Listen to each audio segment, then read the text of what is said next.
और आज हम बात करेंगे नेशनल एजुकेशन पॉलिसी 2020 के बारे में और जानेंगे कि ये 5+3+3+4 सिस्टम आखिर है क्या, जिसे मौजूदा 10+2 सिस्टम से चेंज कर दिया गया है।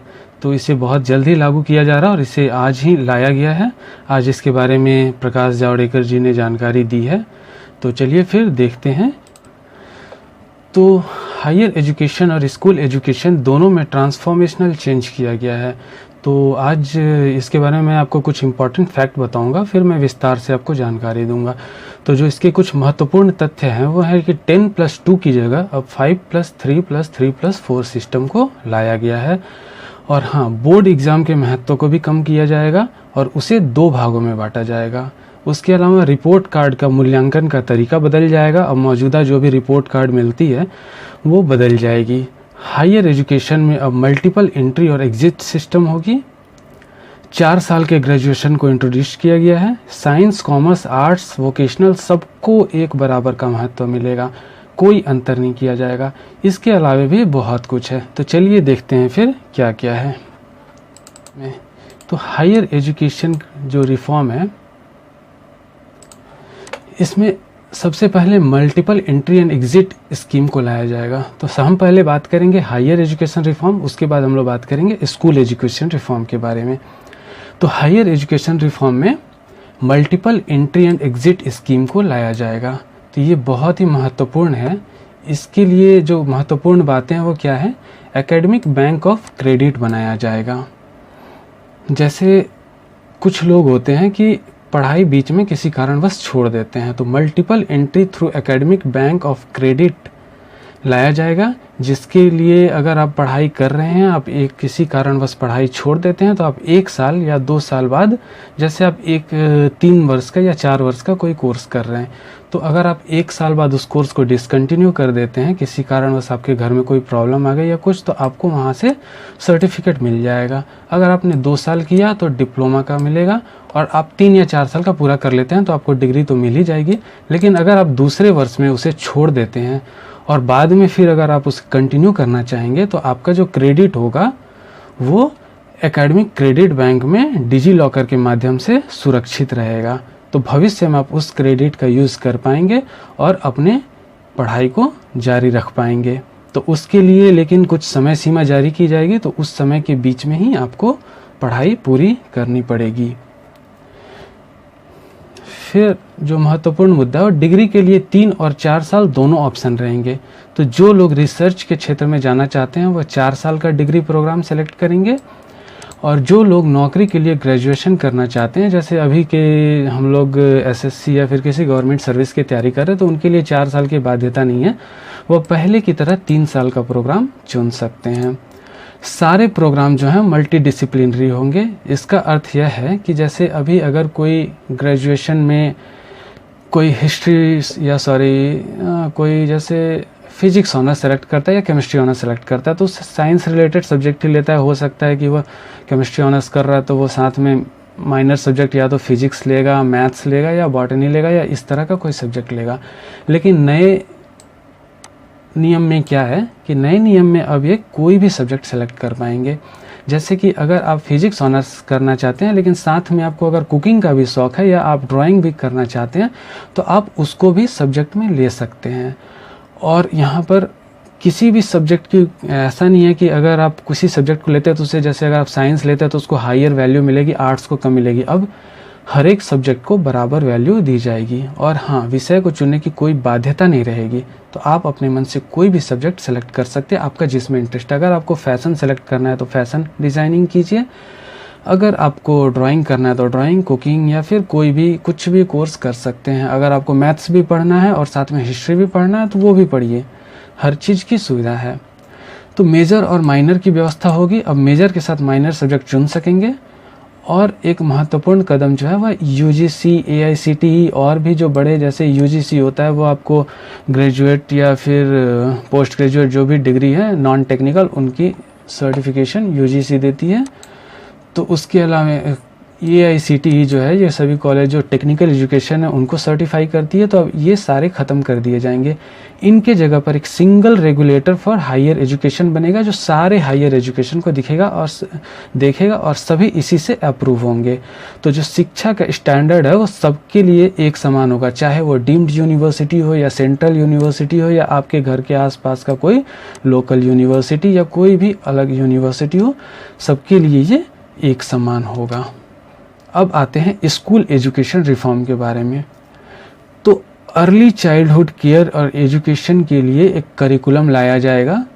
इसमें क्या होगा कि 3 से जो 6 वर्ष के बच्चे हों, चाहे वो प्ले स्कूल से हों या आंगनबाड़ी से हों, दोनों सिस्टम को कंटिन्यू करके एक play based activity based curriculum लागू किया जाएगा।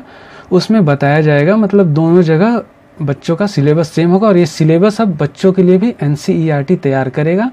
वो जो सिलेबस होगा वो एक्टिविटी बेस्ड होगा, उसमें बच्चों को बताया जाएगा, खेल खेल के साथ ही सब कुछ सिखाया जाएगा।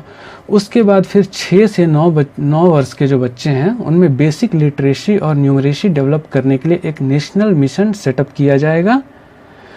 तो उसके लिए, क्योंकि अगर बच्चे भविष्य में पढ़ाई करते हैं तो उसके लिए उन्हें बहुत सारे बच्चों को देखा गया है कि वह पढ़ ही नहीं पाते, तो ये जो संस्था बनेगी ये नेशनल लेवल पर एक नेशनल मिशन बनेगा जो ये बच्चों को मॉनिटर करेगा और ट्रैक करेगा कि बच्चों में लिटरेसी रेट क्या है और ये बच्चों को डेवलप करेगा, तो जिससे कि बच्चों का संपूर्ण विकास होगा।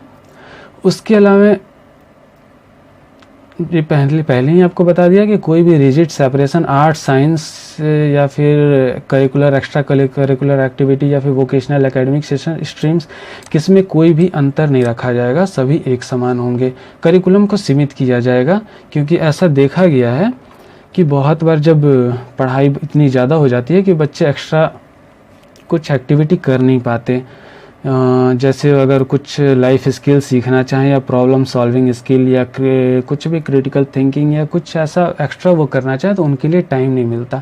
तो इसके लिए सिलेबस को सीमित किया जाएगा और अभी का जो सिलेबस है वह पूरी तरह से चेंज होगा। बहुत सारे नए नए टॉपिक्स आएंगे और साइंटिफिक लर्निंग पर जोर दिया जाएगा।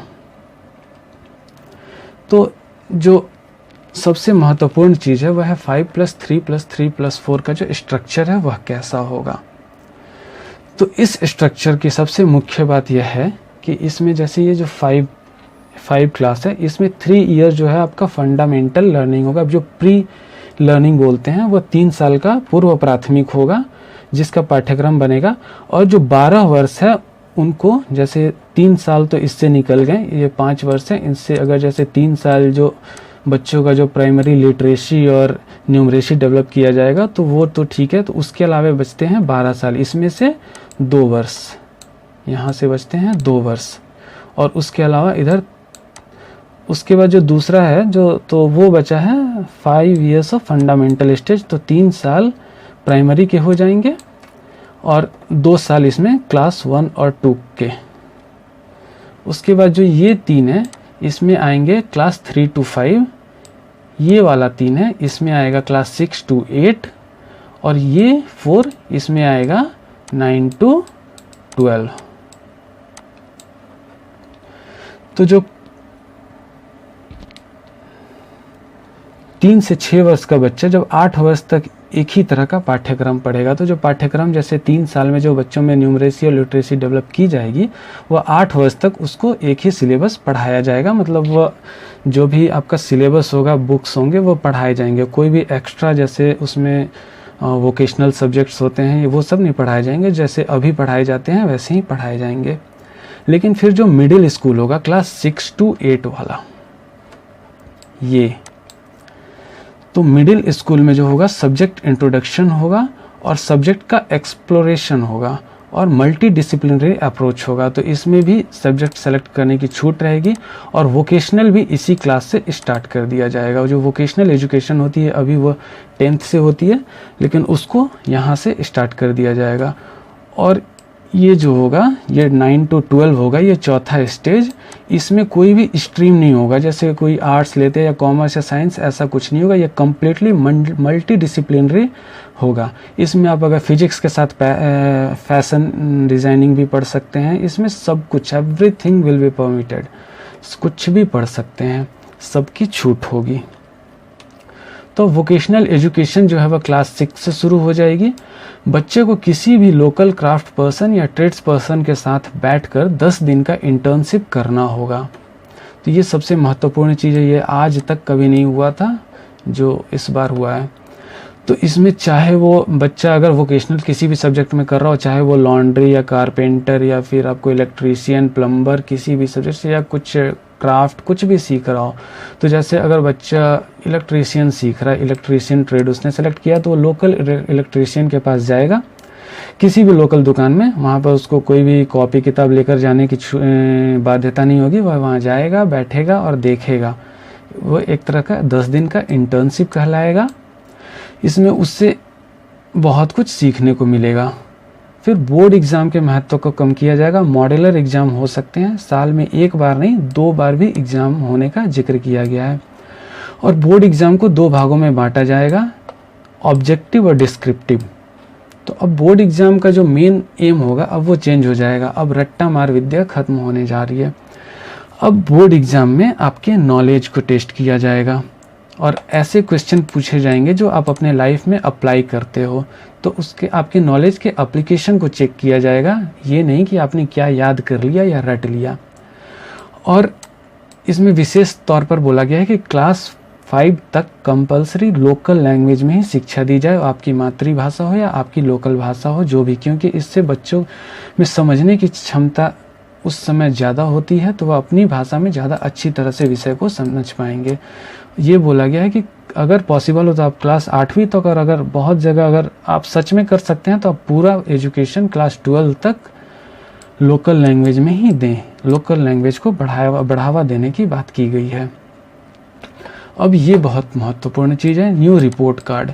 तो जो नई रिपोर्ट कार्ड आई है इसमें 3 तरह का मूल्यांकन होगा। जैसे पहले एक सिंगल रिपोर्ट आती थी, उसमें एक लाइन में लिख दिया जाता था कि बच्चा या इसकी परफॉर्मेंस कैसी है, तो एक लाइन में लिख देते थे सिंपल कि हाँ इसके ये जैसे ज़्यादा किसी से बात नहीं करता या फिर ज़्यादा क्वेश्चंस के आंसर नहीं देता या maybe need to develop, ऐसे कुछ रिपोर्ट एक लाइन में लिख देते हैं। लेकिन अब ऐसा नहीं होगा। अब मूल्यांकन बहुत ब्रॉड तरीके से होगा। इसमें अपना मूल्यांकन खुद करने की छूट रहेगी, छात्र खुद से अपना मूल्यांकन करेंगे। उसके अलावा उनके सहपाठी भी उनका मूल्यांकन करेंगे और शिक्षक भी मूल्यांकन करेंगे। तो इस तरह से एक विस्तृत रिपोर्ट कार्ड तैयार होगी। उसके अलावा हर साल एक लाइफ स्किल सीखनी होगी छात्र को, और हर साल वो रिपोर्ट कार्ड में उसका दर्ज होता जाएगा कि इस साल कौन सी नई लाइफ स्किल सीखी है। तो इस तरह से जब 15 साल की स्कूल एजुकेशन पूरा करके जब छात्र निकलेगा तो उसने बहुत सी लाइफ स्किल, जब वो देखेगा कि हाँ पूरा उसने बच्चा स्कूल से निकलेगा तो कम से कम एक वोकेशनल स्किल तो हासिल करेगा ही, और देखेगा कि 15 साल में क्या क्या उसने लाइफ स्किल सीख ली है। तो ये लाइफ स्किल एक तरह से उसका कच्चा चिट्ठा होगा कि उसने इतनी दिन में क्या सीखी क्या नहीं सीखी। तो इस तरह से यह बहुत ही मदद करेगी उसके फ्यूचर में।